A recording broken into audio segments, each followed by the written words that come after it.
Students, last time we have started with the shaper, slaughter and planer. So these are the machines which resembles each other. The only difference is where we can say the movement of the tool and the specialization of the work.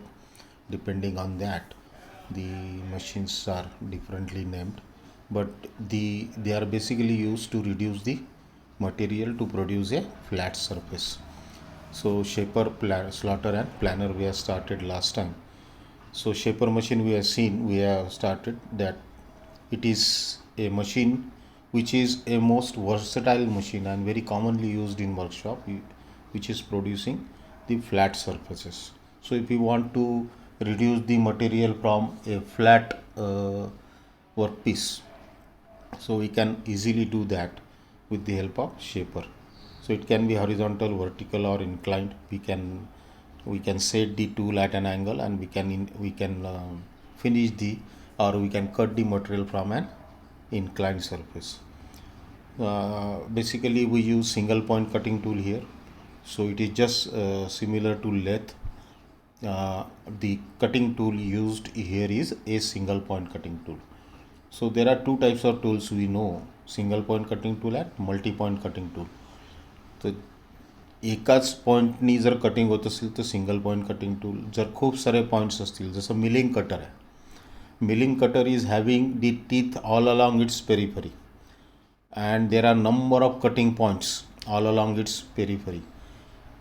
Grinding wheel hai, grinding wheel is having infinite number of cutting points all along its periphery, so it is a multi point cutting tool. So there is single point cutting tool and multi point cutting tool. In shaper, in planer, in slaughter we are using single point cutting tools.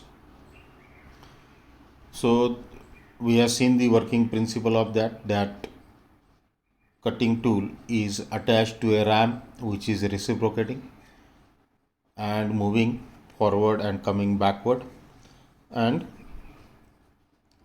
the workpiece is mounted on the table and fed passed to the cutting tool. So when it goes forward, it takes a cut on the workpiece, it removes the material. When it comes backward, it remains idle. No working is going on, no cutting is taking place, that we have seen last time. So this is the common arrangement we are having in shaper. There is a column in which all the driving mechanism is there. The quick return mechanism is also there. What is quick return mechanism? That also we have seen last time. There is a ram. This ram is mounted on column. The guideways provided on the top of the column. याच्यावर guideways असतात, त्याच्यावर ही RAM mount केलेली असते. ही ram can reciprocate to and fro, हिला समोर मागे हे कंटिन्युअस फिरत राहील. याच्या समोर एक टूल पोस्ट लावलेला आहे, टूल हेड और टूल पोस्ट, जिथे आपण सिंगल पॉईंट कटिंग टूल लावणार आहोत. या व्हॉइस, हा टेबलवर व्हॉइस आहे, या व्हॉइसवर we can clamp the workpiece. So when this ram goes forward, it takes the cut. When it comes backward, there is no cutting taking place. So we can move this table up and down. There is a base which is providing the foundation for all these parts. So this is the shaper machine, the common machine which is used in the industries, shaper machine. And we have seen the quick return mechanism, in which first we have seen crank and slotted link mechanism. So I have told you this one, there is a slotted link. याच्यामध्ये आतमध्ये एक slot असतो, त्याच्यामध्ये एक crank असते, ही crank गोल फिरते. या क्रँकला एक स्लाइडिंग ब्लॉक लावलेला आहे, हा इथे दिसतो आहे ज्याच्यामध्ये गोल दिसतो आहे. हा स्लाइडिंग ब्लॉक या स्लॉटेड लिंकमध्ये स्लाइड होतो, वर खाली होतो. So when it goes from this extreme left position, डाव्या हातावरची जी पोझिशन आहे जी डॉटेडमध्ये दाखवलेली आहे, तिथून जेव्हा हा एक्स्ट्रीम राईटवर येतो तेव्हा फॉरवर्ड स्ट्रोक असतो. So when this moves from extreme left to extreme right position, there is a forward stroke and the crank moves for a angle which is bigger than the angle of return stroke. So that we can see here, extreme left to extreme right, the crank is moving for this cutting angle. हा cutting angle जो आहे हा मोठा आहे या return अँगलपेक्षा. The crank is rotating with the same speed. Speed त्याचा कमी जास्त होत नाही, एकाच स्पीडनी ती फिरत राहते. जास्त अँगलसाठी जास्त वेळ लागेल, कमी अँगलसाठी कमी वेळ लागेल. आणि म्हणून जेव्हा हा राईटपासून लेफ्टकडे येतो पुन्हा, तेव्हा हा रिटर्न स्ट्रोक असतो. जेव्हा क्रँक ही या रिटर्न अँगलवर येते, हा अँगल कमी असल्यामुळं याला राईटपासून लेफ्टमध्ये यायला किंवा बॅकवर्ड यायला किंवा रिटर्न यायला वेळ कमी लागतो. So this is what is the quick return mechanism, it is known as, which is used to save the ideal time of the machine. Idle time is where no cutting is taking place, no working is going on. तो RAM फक्त मागे आणण्यासाठी तो return stroke असतो. पुढे जाताना cutting होते, मागे तो आयडल येतो. आणि म्हणून त्याला लागणारा जो वेळ आहे हा जर आपण कमी केला तो we can increase the cutting time, we can increase the machining, we can increase the cutting, or we can increase the rate of cutting. So that we have seen last time. The same we can have with the hydraulic arrangement. So that we'll see today. So this is a circuit diagram, hydraulic circuit diagram shown here. At the top of this there is a ram. ही ram दाखवलेली आहे. हा tool head आहे. On the right side tool head is there, on which the tool post is there and the tool can be mounted. Then there is a piston and cylinder arrangement inside the ram. या रॅममध्ये एक cylinder दाखवलेला आहे आणि त्याच्यामध्ये हे piston आहे. So this piston is moving to and fro and hence the ram is moving to and fro. Now what happens here? The reservoir is there. हा खाली एक टँक आहे जो ओपन टू ॲटमॉस्फिअर आहे. याच्यामध्ये जी प्रेशर असेल ते ॲटमॉस्फिअरिक प्रेशर असेल. याला पाईप्स लावलेले आहे. हा इथे हायड्रॉलिक पंप दिलेला आहे, एक गिअर पंप. या हायड्रॉलिक पंपनी हे oil under high pressure it will move. हा जो लिव्हर आहे हा कंट्रोल वॉल ज्याला म्हणतो आपण, हा कंट्रोल वॉलचा जो लिव्हर आहे हा जेव्हा P1 वर सेट असेल तेव्हा हे oil pressure will act from left side and will move to the position A वर जाईल. आणि it will act on the piston, the cross section of the piston. पूर्ण क्रॉस सेक्शनवर तिथं ॲरो दाखवलेले आहेत 4, तो ॲक्ट होईल. आणि हा पिस्टन याला समोर ढकलला जाईल आणि ही रॅम समोर सरकेल. ठीक आहे. जेव्हा हे समोर सरकेल तेव्हा याच्या आतमधलं जे ऑइल आहे पहिल्या स्ट्रोकचं ते या वॉलमधून, या बी पोझिशनमधून, या P2 वॉलमधून, या थ्रोटल वॉलमधून पुन्हा या सिंकमध्ये, या रिझर्वायरमध्ये परत येईल.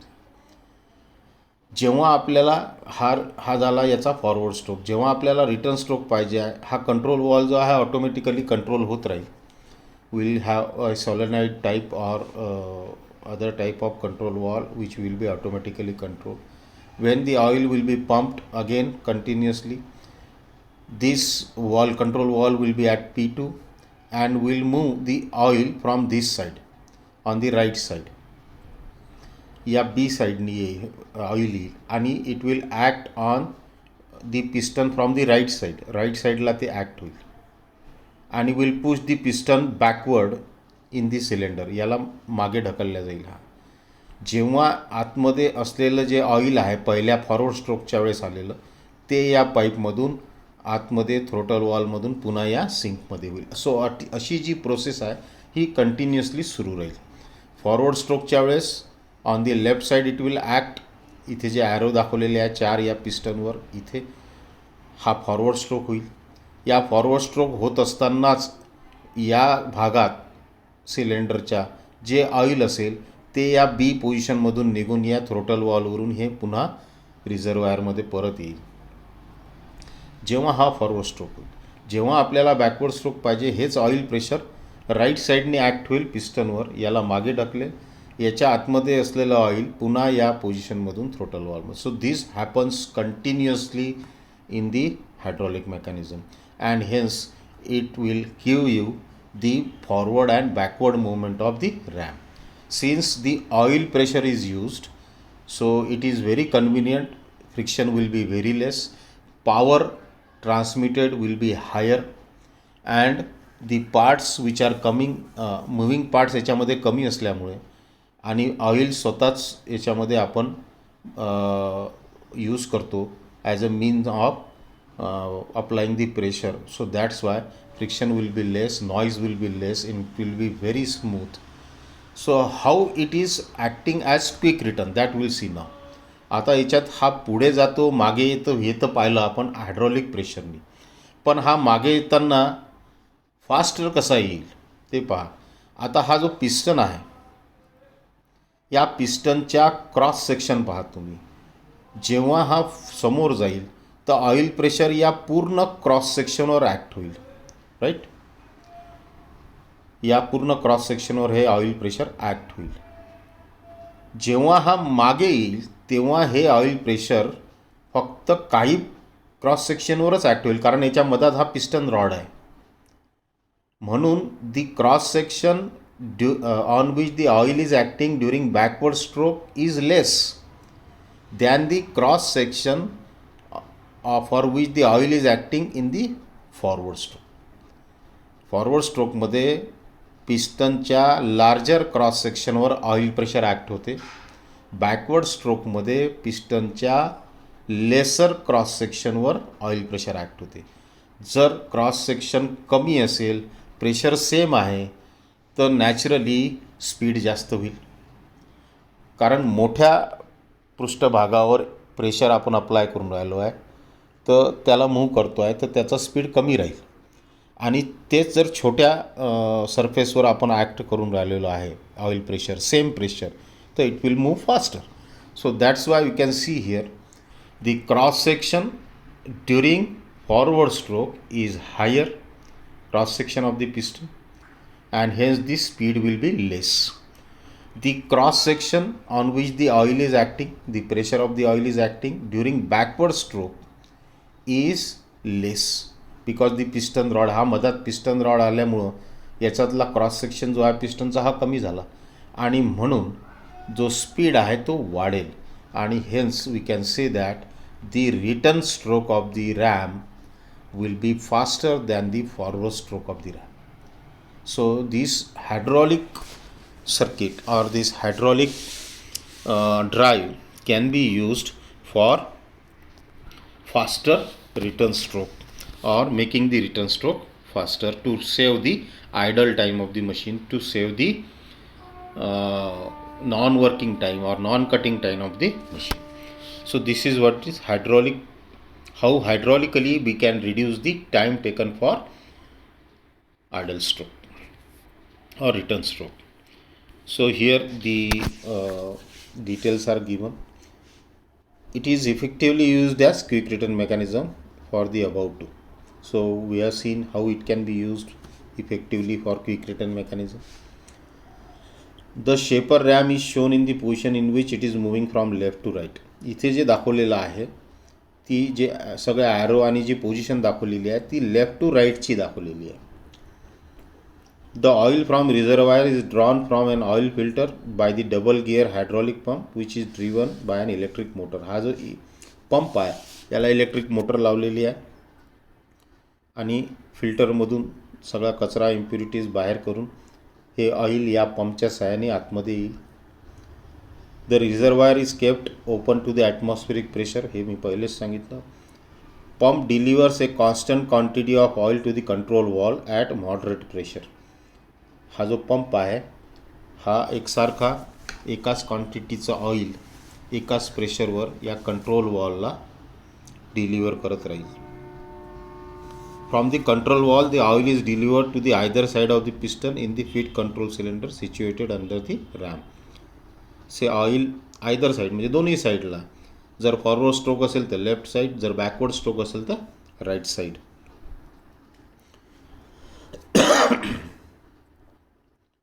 Position of the control lever of the control valve determines as to which side of the piston the oil will be delivered.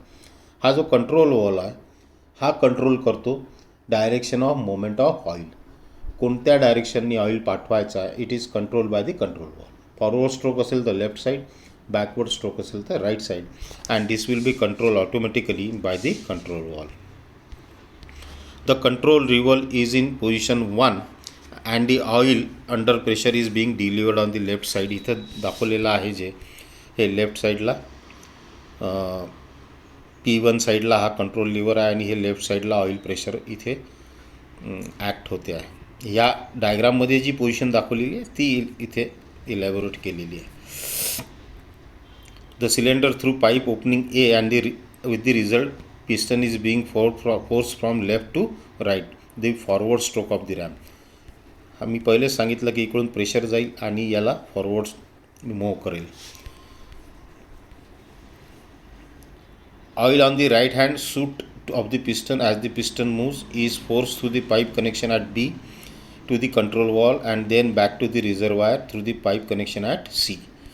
मी तुम्हाला सांगितलं की याच्यातलं जे ऑइल होतं बॅकवर्ड स्ट्रोकचं, पहिल्या बॅकवर्ड स्ट्रोकचं, ते याच्यातून जेव्हा इकडून प्रेशर येईल तेव्हा याच्यातलं ऑइल याच्यातून बाहेर येऊन पुन्हा रिझर्वायरमध्ये येईल. कंटिन्युअस ते सुरू राहील. A rotary type of ported valve is incorporated in the control valve in the same is attach to the control lever. It carries the oil return ports through which the returning oil from the cylinder passes to pipe C and then back to the reservoir. हा जो ह्याच्यातलं जे oil आहे हे या C पाईपमधून पुन्हा रिझर्वायरमध्ये येईल. At the end of the stroke the stop attach to the ram body throws the control lever from position P1 to P2 and reverse the control valve connection. जेव्हा हा फॉरवर्ड स्ट्रोक कंप्लीट होईल तेव्हा हा जो control liver आहे हा P1 to P2 येईल. इकडून प्रेशर ॲक्ट होईल ऑन द राईट साईड आणि इकडचं जे ऑइल आहे ते पुन्हा रिझर्वायरमध्ये. So this process is continuously going on. So this is what is the hydraulic drive और how hydraulically we can reduce the time taken by the return stroke in case of shaper. So it is very commonly used in the exam. Now what are the advantages of this hydraulic system? So constant cutting speeds are available throughout the operation until and unless deliberately varied. जर तुम्ही स्वतः variation केलं नाही, कमी जास्त केलं नाही oil pressure, तोपर्यंत जो कटिंग स्पीड आहे तो कॉन्स्टंट राहील. very smooth working will be there. A very large range of cutting speed is available, so you can vary the pressure and whatever amount you vary it will vary the speed. So we can have lot of variation in the cutting speed. जो forward stroke आहे त्याला तुम्ही pressure vary करून कितीही variation त्याच्यात कमी जास्त तुम्ही स्पीड करू शकता. Control of cutting speed is relatively easier. So just by adjusting the pressure, oil pressure through the wall, you can just control the speed. So controlling of cutting speed is very easier here. This is quick and smooth reversal of ram because of oil present on the other side of the piston acts as cushion. जेव्हा हा जो मेकॅनिकलमध्ये आपण पाहिलं की आवाज येतो खाड खाड खाड खाड, रॅम्प मागे पुढे सरकते, याच्यामध्ये काय होईल की दोन्ही बाजूला ऑइल आहे. इकडून प्रेशर ॲक्ट झालं तर इकडचं जे ऑइल आहे ते याच्यातून खाली येईल. म्हणजे एकदम कुशनिंग ज्याला म्हणतो आपण, shock proof smooth movement of piston will be there. The higher speed of return stroke enables saving in machine time. So जो आपण पाहिलं की क्विक रिटर्न होतं, रिटर्न स्ट्रोक हा फास्टर होतो as compare to forward stroke. So we can save the cutting time और we can increase the cutting speed. So these are the advantages of hydraulic system. Next is slotting machine. आता हे slotting machine जे आहे similar to shaper machine आहे. Just to see the introduction of that, how to produce a slot. Slot म्हणजे एखाद्या ठिकाणी तुम्हाला एखादी नाली काढायची असेल किंवा एखादा स्लॉट काढायचा असेल, सो ग्रूव काढायचा असेल, so that we can have a specialized type of machine known as slotter. So its main use is in cutting different type of slots and is certainly proves to be most economical. Slots जर पाळायचे असतील तर ही machine जी आहे ही economical आहे. It is also used machining irregular shapes असतील, circular surface असतील, काही pre marked profile असतील, बोथ इंटरनल अँड एक्सटर्नल, म्हणजे आतमधला सरफेस असेल किंवा बाहेरून असेल तरी आपण याच्यावर हे करू शकतो. As described earlier, its construction is similar to that of the vertical shaper. So स्लॉटरला आपण व्हर्टिकल शेपर पण म्हणतो. जसं याच्या शेपरमध्ये आपण पाहिलं की रॅम हा आडवा असतो, मागे पुढे होतो. स्लॉटरमध्ये हा रॅम उभा असतो, वर खाली होतो. So slotter is just a vertical shaper, त्याला व्हर्टिकल शेपर असं पण म्हणतात. It's RAM moves vertically and the tool cuts during the downward stroke only. जेव्हा जो टूल खाली जातो त्याच वेळेस ते कट करते. वर येताना आयडल स्ट्रोक असतो, रिटर्न स्ट्रोक असतो, त्यावेळेस कटिंग होत नाही. सो इथे तुम्ही पाहिलं की हा जो रॅम आहे हा कॉलम आहे. That column is provided with the guideways in which this ram is mounted. हा रॅम वरखाली होत राहतो. हा टेबल आहे, या टेबलवर आपण वर्कपीस माउंट करतो. हा बेस आहे which provides the foundation to all this parts. Their driving mechanism which is in the column. RAM is moving up and down. So when it comes down, it cuts the material from the workpiece. When it goes up, no cutting is taking place. So it happens only during one stroke. So it is nothing but a vertical shaper. Slaughter is vertical shaper. Here we can see a part in which a slot is grooved, or we can say machined. Simple एक दाखवलेला आहे specimen, ज्याच्यामध्ये एक slot आपण पाडलेला आहे. हा slot आपण या स्लॉटर मशीनच्या साहाय्याने इझिली पाडू शकतो. So slotter is nothing but a vertical shaper. जो रॅम आहे हा व्हर्टिकल असतो, that is the only difference. Then next is planer. Planer is again similar to shaper. So that's why याच्यामध्ये फरक एकच आहे की शेपरमध्ये जसा रॅम रेसिप्रोकेट होतो, याच्यामध्ये टेबल रेसिप्रोकेट होतो. जो टूल आहे तो स्टेशनरी असतो, म्हणजे feed is given to the tool, speed is given to the workpiece. In shaper the speed is given to the tool and feed is given to the workpiece.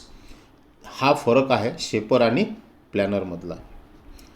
So the planer or planing machine is a machine tool which like the shaper produces flat surfaces in horizontal, vertical or inclined plane.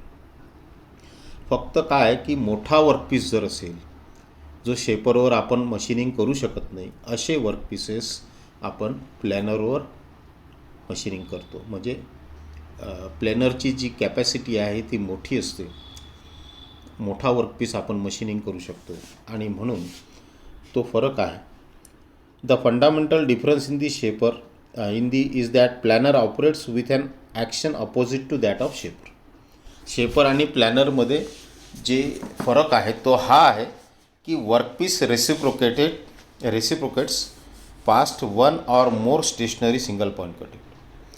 एक किंवा दोन किंवा तीन stationery cutting tools आपण प्लॅनरवर mount करू शकतो आणि जो वर्कपीस आहे तो वर्कपीस रेसिप्रोकेट होतो. So planers are made for machining large size workpieces which cannot be machine by shaping machine. तर इथे दाखवलेलं आहे की पहा, इथे 4 टूल पोस्ट दाखवलेले आहे ज्याच्यावर आपण वर्कपीसेस माउंट करू शकतो, टूल्स माउंट करू शकतो, cutting tools, single point cutting tools. इथे हा बेड आहे, या बेडवर हे गाईडवेज दाखवलेले आहे, ज्याच्यावर हा टेबल माउंट केलेला आहे. या टेबलवर आपण वर्कपीस माउंट करू शकतो आणि हा टेबल रेसिप्रोकेट होतो, मागे पुढे होतो. याच्यात कटिंग टूल जे आहे ते स्टेशनरी असतात, म्हणजे फीड जे आहे समोर सरकवणे हे आपण टूलला देतो. पण फॉरवर्ड स्ट्रोक आणि बॅकवर्ड स्ट्रोक हा जो काही आहे हा आपण वर्कपीसला देतो. हा फरक आहे शेपर आणि प्लॅनरमधला. शेपरमध्ये टूल जो आहे त्याला कटिंग स्पीड दिली जाते, तो रॅमला लावला जातो. रॅम हा फॉरवर्ड आणि बॅकवर्ड मूव्ह होत राहतो कंटिन्युअस. याच्यामध्ये वर्कपीस हा टेबलवर माउंट केला जातो आणि table is moving forward and backward. That's why the cutting is happening. So planer is a large capacity machine made for machining the large work pieces which cannot machine with the shaper machine. So here we can see the housing is there. Housing म्हणजे ज्याच्यावर हे tool post आणि हे सगळं mount केलेलं आहे. ही cross rail आहे. जे हे टूल्स जे आपण आडवे पण फिरवू शकतो, उभे पण याला वर खाली करू शकतो. हे टूल हेड्स आहेत 4, याला आपण मागे पुढे आडवे करू शकतो, क्रॉसफिट देऊ शकतो. हा रेसिप्रोकेटिंग टेबल आहे. हा टेबल रेसिप्रोकेट होत राहील. त्याच्यानंतर हे गाईड वेज आहे ज्याच्यावर हा रेसिप्रोकेट होईल. तर हा बेड आहे that provides the support for all this parts. So this is A double housing planar in which we can mount more than one single point cutting tool. Means we can at the most in this situation we can mount 4 single point cutting tool and we can machine 4 different surfaces of the workpiece at a time. So it is a large capacity machine. The cutting speed is higher. The workpiece which we can mount on the planer can be bigger in size, larger in size. So शेपरमध्ये जे शक्य नाही, shaper ही लहान machine आहे. शेपरवर जे workpiece आपण machining करतो ते छोटे आहे. त्याच्यावर रॅम आहे, ती एकच सिंगल पॉईंट कटिंग टूल ज्याच्यावर आपण लावतो. पण प्लॅनरमध्ये it is a large capacity machine. So it is the difference between shaper and planer. So this ends your shaper slotter and planer. Next time will start on Thursday we'll have a test on unit number 4. That will be a MCQ based test, and then we'll start the last unit which is on unconventional machining processes. Thank you.